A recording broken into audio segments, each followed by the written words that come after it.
بسم اللہ الرحمن الرحیم رب قد آتیتنی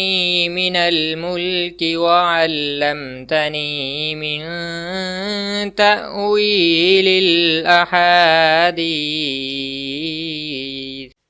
نحمده ونصلی علی رسوله الکریم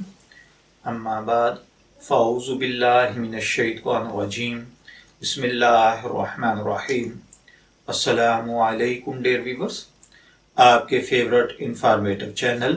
شعور انفو سے میں ہوں پروفیسر شبیر احمد۔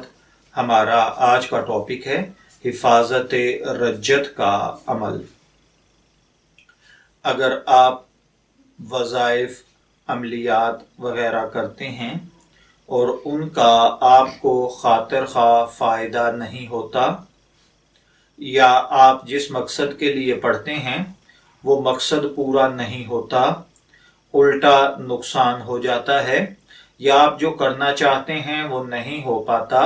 تو یہ علامت بعض اوقات رجت کی ہوتی ہے۔ رجت کا مطلب ہوتا ہے رجوع کرنا،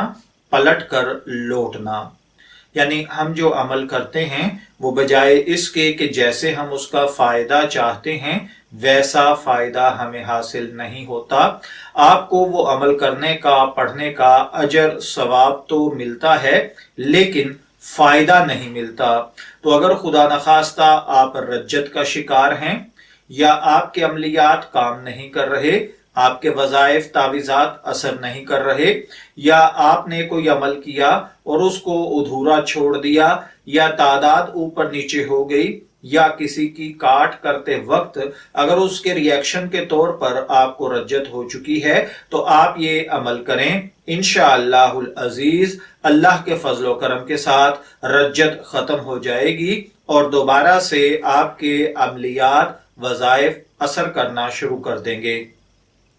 جو لوگ عملیات کرتے ہیں ان کو چاہیے کہ حفاظت کے لیے آپ اپنے طور پر، خود اختیاری طور پر کسی بھی عمل کو شروع کرنے سے پہلے اور کوئی بھی تعویذ لکھنے سے پہلے ایک مرتبہ سورہ انشقاق پڑھ لیا کریں، تو انشاءاللہ العزیز اس عمل کی رجت سے حفاظت رہے گی اور عمل میں کامیابی بھی یقینی ہو جائے گی۔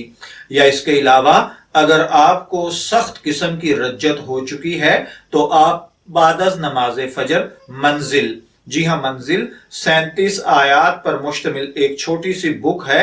آپ اس کو 11 دن تک مسلسل پڑھیں تو انشاءاللہ العزیز رجت جس بھی قسم کی ہوگی ختم ہو جائے گی۔ میں دعا گو ہوں کہ اللہ تعالیٰ ہر بھائی بہن کو دکھ درد تکلیف سے محفوظ رکھے، رجت جیسے معاملات سے حفاظت فرمائے۔ اجازت چاہیں گے، پھر ملیں گے کسی نئے روحانی ٹاپک کے ساتھ، تب تک کے لیے اللہ حافظ۔